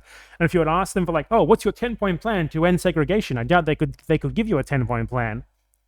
Because you don't need to have like you know, what was it, like 1 million people at the protest in the UK?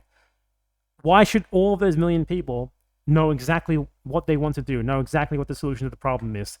Stop doing genocide, free Palestine, whatever, from the river to the sea is perfectly fucking fine. Like, it's just the fucking...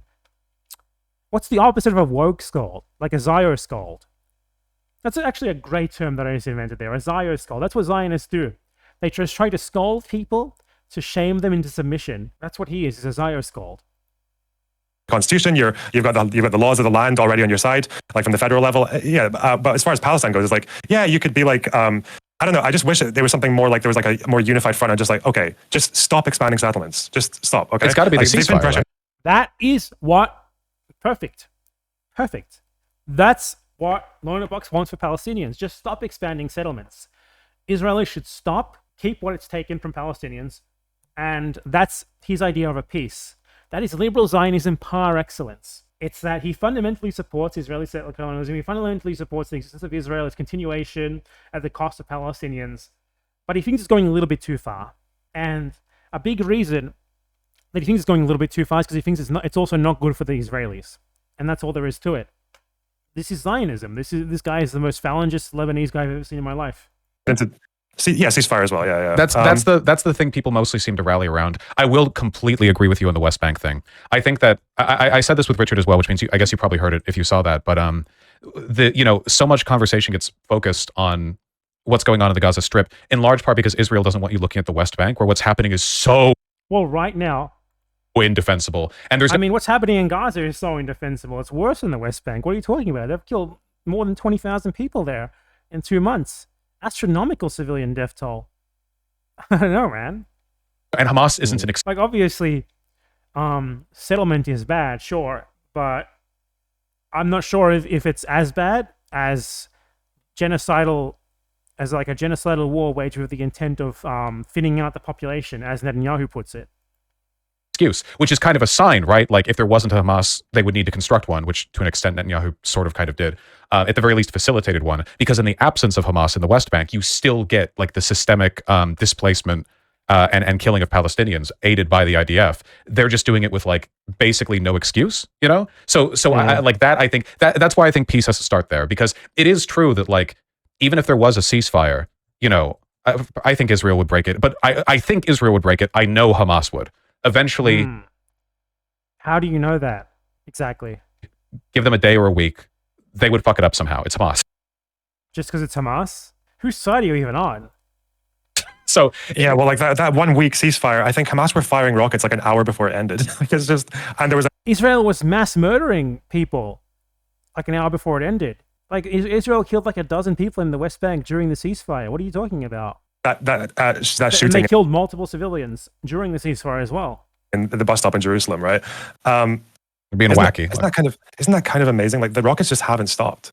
Oh yeah, from Hamas in Gaza, like shit. From Hamas's, like they've siphoned so much off to make those rockets, and from their perspective, how expensive exactly do you think these rockets that don't even have explosive warheads attached are?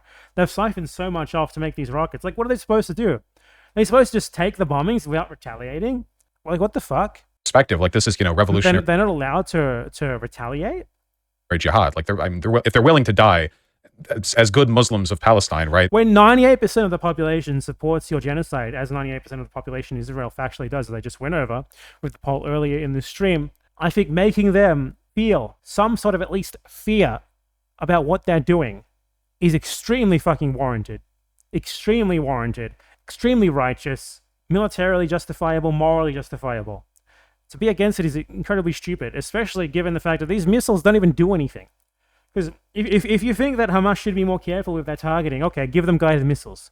Give them guided missiles. You should support giving them guided missiles so they can launch them at the Ministry of Defense. Would you be okay with that? I don't think he or LonerBox would. So their opposition, unfortunately, to Hamas launching rockets isn't so much launching of rockets. It's that they fight back at all. That's what their problem is with this, and it's just fucking sad.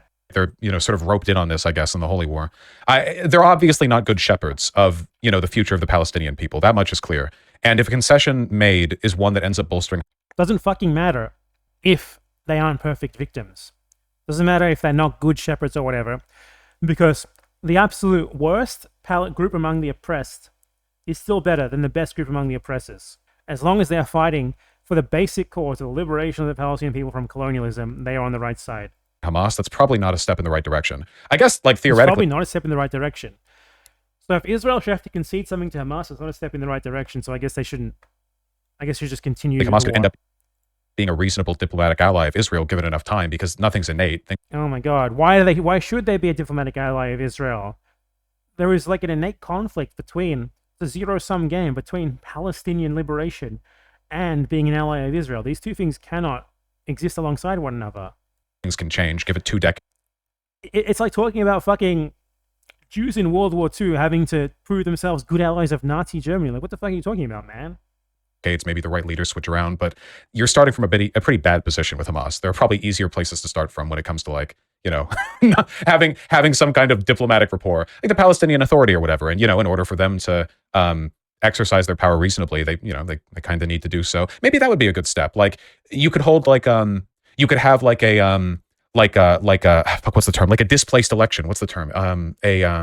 Diaspora election, where Israel is like, look, we want a better shepherd of the Palestinian people. We don't recognize Hamas, but that's fucking bizarre. Dude, Vaush does not think about what he's saying at all, does he? He's basically saying that the occupier should be able to run an election only outside of the territories in question to prove that the people they are occupying should have leadership that is more amenable to their interests, aka collaborators. That's fucking insane. Does he know? Does he think about what he's saying here? And I bet LonerBox will agree with it. Like, let's allow voting for a Palestinian leader who will operate essentially in exile and will be the true leader of the Palestinian. So Israel should be able to declare someone the true leader of the Palestinians? Dude, what are you saying? Do you think about this shit? This sounds really dumb when I say it. I feel like it does sound dumb, but for the wrong. LonerBox probably thinks it's dumb because it's like not enough of a concession. That's right, basically, because obviously we don't want Hamas there forever. Yeah, I mean? They frame this all around Hamas. Do you want the IDF there forever? Do you want Israel there forever? How is it possibly all framed around like an imperfect victim group rather than about the people who are making them victims? How is it always the onus is always on the Palestinians every time? A core part of Zionist strategy is to always, blame the victims, put it all on them, and that's what LonerBox does.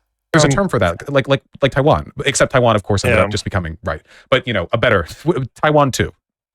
I think that's because obviously Hamas were not that popular when they were formed. I think like 3% of Palestinians supported them. Up through the peace process, they had like maybe 10, 15%, and they boycotted the first election in the 90s, but they would have got about 10, 15%. It's not that much.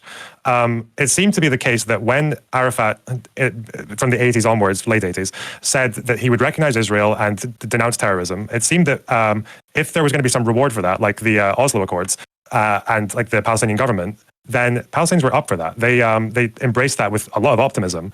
And I think Arafat in the first election got 90% of the vote on that platform, on the Oslo Accords, like fair election.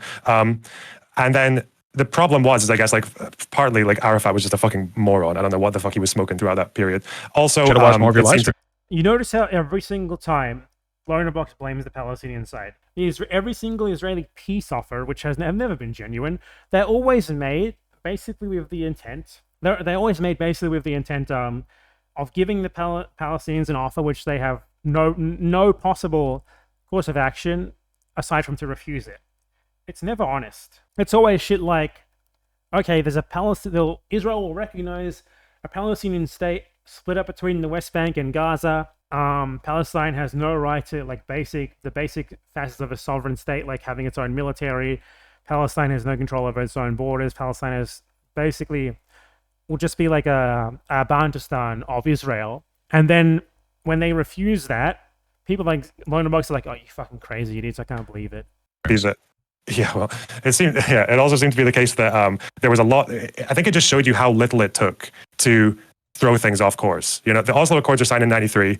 Rabin, the Israeli lefty guy who signs them, gets lefty guy. Oh my god, assassinated by a right winger with a bit of stochastic and lefty guy from Netanyahu. There are like some riots in there's that guy who goes into. This is the thing, like they try to frame like slightly less to the right wing Zionists as like lefties. They're all still ethno-statists. They're all still colonialists. Just because they're willing to give something up to like be less of a pariah on the international stage doesn't mean that they're leftists. The mosque and shoots up like 30 people, the Israeli guy in the West Bank, and then that basically pushes Hamas to go full on pro-suicide bombing and killing civilians, which they do. That gets Netanyahu elected. Netanyahu builds a fucking tunnel that links the Western Wall into the Muslim quarter. The Muslims get very angry. There's a riot. And in response to that riot, the IDF in the West Bank basically starts arming up to fuck. And then the Palestinian militants do the same. And then obviously Hezbollah kicks out Israel in 2000. So all the Palestinians are like, wait, fuck, negotiations are shit. We should actually use violence. It's like, it just takes so little to throw things off. I want to see this be applied to Ukraine. Goddamn Ukrainians, they haven't negotiated, they're just using violence. He made an entire video about how Ukraine should not negotiate and should only use violence until the bitter end. When it comes to Palestinians though, this is what he gave. This is these prescriptions. No violence ever. You should do like complete non-violence, just like lie down in the middle of a road or something, Palestinians. What's wrong with you? But it's just almost like if there wasn't this like horrible constellation of events, like things might have been different, you know? Yeah, it's there's no getting around the fact that we're not starting, but from here we're starting from a fucked position. It's not really a fair hand. The conditions that make this almost impossible to manage are ultimately, I think, changeable at least to some extent from Israel. Like obviously locking up everyone in the West Bank and fencing them in and keeping them in not the West Bank, in the Gaza Strip, and then having like the apartheid system that they have in the West Bank. These are all like essentially guaranteed to foster distrust in a way that will make the Palestinians incredibly hostile to... Man, they're talking about Palestinians like they're caged animals who need to be trained. I want to give Vaush the benefit of the doubt and say that he's just being baited into this by LonerBox because he's kind of dumb and doesn't really know about the topic that he's talking about. But they're talking about like this in the framing of what can Israel do to tame the wild Palestinians. This is pure colonizer talk. This is pure like 19th century like American frontier colonists talking about what to do about the Indian question. And Vaush is very dumb for allowing himself to be baited into this when I don't even think he believes any of what he's saying here. I think he's just trying to be nice to LonerBox for the clout. What they perceive as a disingenuous attempt at brokering peace, even in the best of times. I think a government in exile of kind would be nice. It'd be nice to like... He's literally... he's advocating for a like Palestinian, like parallel Palestinian government, like Juan Guaido style Palestinian government controlled by Israel. That is unbelievable. I don't want to watch this much more. I don't know. This is crazy. This is too much. I thought at least Vaush would push back a little bit, but it's worse than I thought it would be. Replace Hamas with something? They're basically just like trying to like come to some sort of agreement between them on what the best way to force imperialism, to force like imperialist puppet governments and like Israeli goals onto Palestinians would be. They talk about them like they're dogs who just need to be trained. It's unreal. It's unfucking believable. Because right now the basic message just seems to be like, we let the Palestinians get too rowdy and they went and did jihad. So, you know, That's literally LonerBox's message. That's how he frames it to the letter. Like the Jews, the responsible ones, we are coming in to, you know, to sort of shepherd, to knock them down, to make things reasonable again. And I mean, Hamas is unreasonable, so I don't disagree with that. I guess it would just be nice to be able to point to like the Palestinian Authority or some other adjacent org and go like, oh yeah, see, here we go. This like is these are the... You already... Oops. Well, we're not really missing anything from that misclick. Maybe it's time to stop. maybe it's time to stop.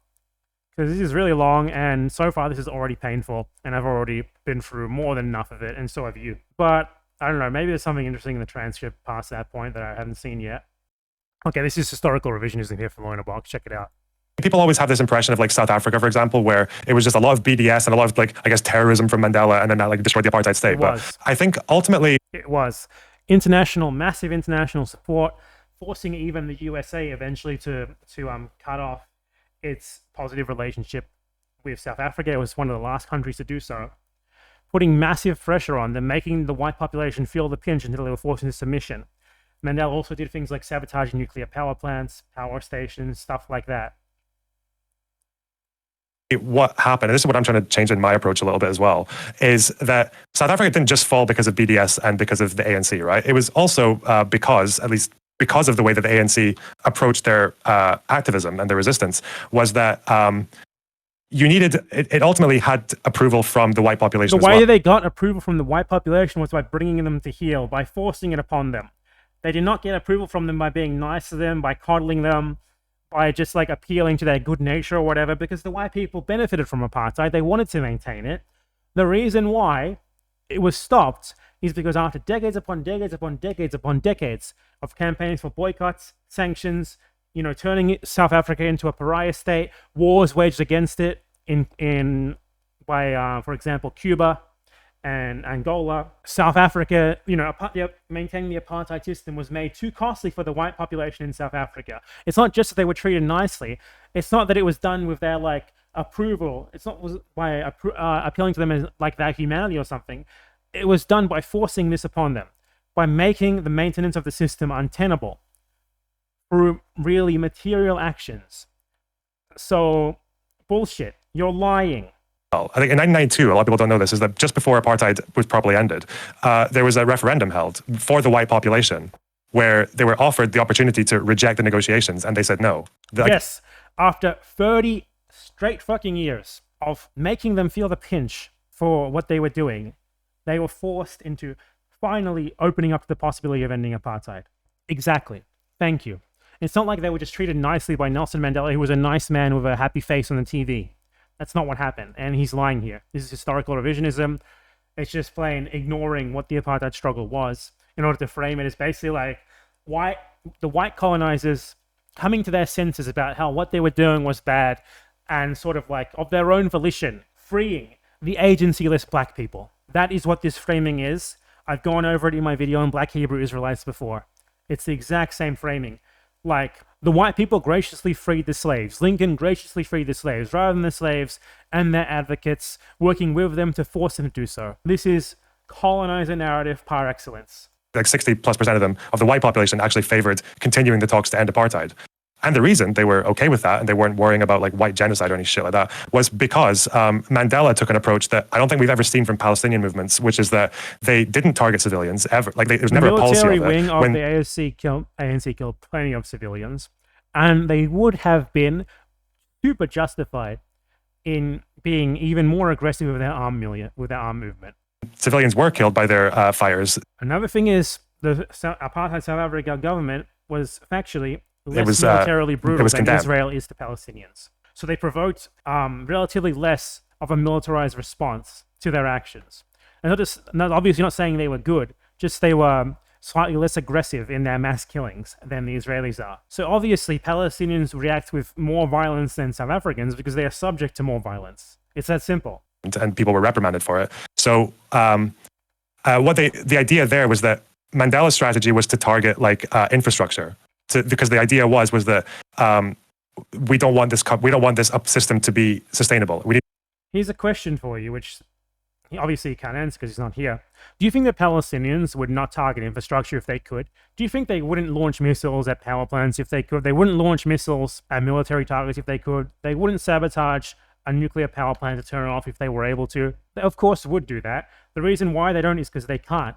The options available to them are much more limited. And a big part of this is that there are no Israelis who are on their side, who are really on their side. There's no Israelis who are willing to really take meaningful action. The nuclear power plant sabotage in South Africa was carried out by a white man of English descent who was a secret member of the ANC, an engineer who worked there. Do you think you could find an Israeli who would do something so radical on the part of Palestinians? No. No, not one single Israeli in the history of Israel has ever taken up arms, aside from the Arabs being the Palestinian citizens of Israel. No Jewish Israeli has ever taken up arms for Palestinian people, has ever really taken, they've never sabotaged anything, they've never really done anything of any real consequence for Palestinians. They've just protested, they've used words, they've used slogans, they've never actually done anything really meaningful. So a big part of why this what he's prescribing here cannot work in Palestine is, one, the Israelis are even more brutal than the South Africans were, and two, the Israelis are even more compromised with the system than the white South Africans were. You could find plenty of anti-apartheid white South Africans, and hundreds, if not thousands of them, who are willing to clandestinely work with the ANC in really, really risky sabotage operations and borderline terroristic attacks. You cannot find those same groups of people among the Israeli population, and you should perhaps interrogate why that is. And it's not the fault of the Palestinians that you can't find them either. It's the fault of the Israelis themselves. It's made the country ungovernable. But by targeting infrastructure and generally making every effort to leave the civilians alone, they were also sending that message, like with Desmond Tutu, like the idea of the rainbow nation, right? The idea that white people have a future in South Africa, that they won't get, it won't be like Zimbabwe, right? Where Mugabe just... It's fucking ridiculous that, this guy, the freedom, the liberation of the oppressed, colonized, genocided people should be contingent on them basically assuring the colonizer that their liberation won't cause any inconvenience for them. The fact of the matter is, I'm sorry, it is. This is a good point to end on. But Israelis are going to have to give things up. Those of them who are on stolen land that Palestinians can prove was theirs, you're gone. Doesn't matter. Go somewhere else. It's up to other Israelis and the Israeli government to help you out with that. Palestinians shouldn't have to assure you of anything at all. The liberation of Palestinians is not contingent on whether you lose nothing, because the fact of the matter is, when you live large at the cost of another group of people, you're going to have to live at least a little bit less large for those people to be brought up to your level. There's going to be consequences. There's going to be inconveniences for the colonizer, and there should be. It's their fault that this has to happen. And the reason why the end of apartheid has gone so poorly in South Africa, I mean, it's better than it was before by a lot, but the fundamental problems of inequality, racial inequality, have not been fixed at all, is because they didn't do any of that. It was like the end of apartheid, the abolition of the apartheid state, but it did not come with anything really material in terms of giving the land back and stuff like that. If you want to learn from the lessons of the end of apartheid, there you go. Take that in. Palestinians should not have to convince their oppressor that what they're doing, that they're perfect victims, and that their liberation will be absolutely 0% inconvenient for them, because it's not going to, nor should it have to be. And it's ridiculous to demand that it is. It's like saying slaves shouldn't be freed until they can prove they won't retaliate against their oppressors and until they can pay them the compensation for their freedom. Fuck off. No.